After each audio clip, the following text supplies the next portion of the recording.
اس طرح پوری مینا کا میدان گونج اٹھتا تھا۔ ان دنوں میں گویا کہ اللہ رب العزت کو اپنی کبریائی کے کلمات کو بلند آواز سے دہرانا اور پڑھنا یہ اللہ کو پسند ہے۔ وہاں پر کثرت سے یہ تکبیر بھی آدمی پڑھتا رہے۔ اس کے علاوہ ذکر، اذکار، تلاوت، نوافل ساری باتیں کر سکتا ہے۔ تو 11 کی رمی ہو گئی۔ اس کا وقت آپ ہے زوال سے شروع ہوگا، غروب آفتاب تک یہ اس کا وقت ہے بلا کراہت۔ اگلی رات میں بھی کر سکتا ہے، لیکن بلا عذر تاخیر کرنا اتنی یہ مکروہ ہے، لیکن وہ رمی ادا ہو جائے گی۔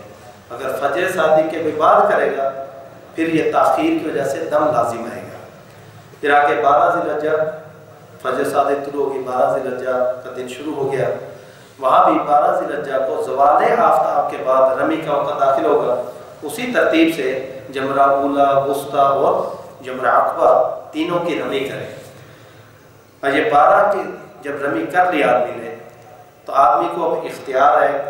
کہ آدمی وہاں سے واپس اپنے مکہ میں آ جائے، اور اگر واپسی کی فلائٹ ہے اس کی تو طواف وداع کر کے آدمی واپس بھی آ سکتا ہے۔ لیکن مستحب یہ ہے کہ 13 کی بھی رمی کرے۔ موقع ہوتا ہی اللہ بات اتنی جلدی فلائٹ ہو، شاید ہی کسی کی ہو، کوئی اپنی اسپیشل فلائٹ ہو تو الگ بات ہے، ورنہ 13 کو میرے خیال فلائٹ سسٹم واپسی کا شروع ہوتا نہیں ہے، 14-15 سے شروع کرتے ہیں۔ تو بہتر ہے کہ جب موقع میسر ہے، خود نبی کریم صلی اللہ علیہ وسلم نے بھی 13 کی رمی کی تھی، 13 کی رمی کی تھی، لیکن شریعت نے سہولت بھی دی ہے، فمن تعجل فی یوم فلا اثم علیہ، ان 2 دن کی 11-12 کی رمی کر کے جلدی آ جائے اس پہ بھی کوئی گناہ نہیں، لیکن من تاخر فلا اثم علیہ، اور جو مؤخر کرے یعنی 13 کی بھی رمی کرے اس پہ گناہ نہیں بلکہ وہ افضل ہے۔ لیکن واپس نکلنے کے اندر طریقہ یہ ہے کہ غروب آفتاب سے پہلے نکل ہے۔ اگر واپس آنا چاہ رہے ہیں 12 کی رمی کر کے تو پھر 12 تاریخ کے غروب آفتاب ہونے سے پہلے واپس آ جائے، ورنہ اگر سورج ڈوب گیا اس کے بعد اگر واپس آئے گا تو یہ مکروہ ہوگا، اور پھر یہ کہ اگر وہاں پر رات رہے گا تو پھر 13 کی رمی کرنا اب اس کے ذمہ واجب ہو گیا۔ پہلے صرف کیا تھی مستحب، لیکن رات وہاں گزارنے کی وجہ سے اب 13 کی رمی کرنا اس کے ذمہ واجب ہے۔ بولتا ہے اس میں یہ سہولت ہے کہ 13 ذی الحجہ کی رمی آدمی فجر صادق ہوتے ہی کر کے آ سکتا ہے، یعنی زوال آفتاب سے پہلے بھی کر کے آ سکتا ہے، لیکن افضل یہ ہے تاکہ آدمی کی رمی اختلاف میں نہ پڑے، 13 ذی الحجہ کی رمی بھی زوال آفتاب کے بعد کرے، زوال آفتاب کے بعد کرے، رمی کر کے پھر مینا سے واپس مکہ کی طرف آ جائے۔ پھر جتنا آدمی کا شیڈول ہے، شیڈول کے حساب سے آدمی وہاں پر رہے مکہ کے اندر۔ اس دوران سب سے جو افضل عبادت مکہ کی ہے وہ طواف ہے، جتنا زیادہ طواف کر سکتا ہے طواف کرے۔ اس کے علاوہ ذکر، اذکار، تلاوت اپنی عبادات کو سر انجام دیتا رہے۔ تو یہاں پر جتنا دن اس نے ٹھہرے یہاں پر ٹھہرے، اس کے بعد پھر آگے طریقہ ہے کہ مکہ کی عبادات سے جو فارغ ہو گیا پھر مدینہ کی حاضری ہوتی ہے۔ دیکھیں مناسک حج جتنے بھی ہیں وہ سارے مکہ میں ادا ہوتے ہیں۔ مدینہ کی حاضری آپ نے سر روزے پر آنا، یا مسجد نبی میں آنا، مسجد قباء میں جانا اور زیارتیں کرنا، یہ مناسک حج کا حصہ نہیں ہے۔ آپ تو پیکج ہوتا ہے حکومت کی طرف سے، اس کے اندر اتنے دن یہاں رہنا، اتنے دن وہاں رہنا، وہ سارے کا خرچے اکٹھے ہوتے ہیں، آدمی کا اپنا اس میں کوئی ذاتی اختیار نہیں ہے۔ لیکن پہلے جب تک ذاتی اختیار ہوتا تھا اس میں تمام فقہاء نے یہ بات لکھی ہے کہ اگر ایک آدمی کے پاس اتنا خرچہ ہے کہ وہ مکہ تک جا کر صرف افعال حج ادا کر سکتا ہے، مدینہ تک جانے کا خرچہ اس کے پاس نہیں، تو اس کے ذمہ حج فرض ہے کہ وہ مکہ تک جائے اور اپنا حج کے افعال ادا کر کے واپس لوٹائے، کیونکہ مدینہ کی یہ حاضری یہ مناسک حج کا حصہ نہیں۔ لیکن اگر گنجائش ہو، آج کل تو علامات یہ پیکج کا حصہ ہوتا ہے، 8 دن کے لیے آدمی وہاں پر لے جاتے ہیں تاکہ 40 نمازیں با جماعت مسجد نبوی کے اندر آدمی ادا کرے اور وہاں کی جو فضیلت ہے اس کو بھی حاصل کر لے، کہ نفاق سے بری ہونے کی اور جہنم سے بری ہونے کی جو فضیلت اور سرٹیفکیٹ اور سند اس کو عطا کر دی جاتی ہے، یہ مسجد نبوی کی 40 با جماعت نمازوں کے اوپر ہے، تو وہ فضیلت بھی حاصل کرے۔ تو جب یہ پیکج میں داخل ہے تو پھر مدینہ کی بھی حاضری دعوت ہے کہ کرنی چاہیے، اور یہ افضل القربات میں سے ہے۔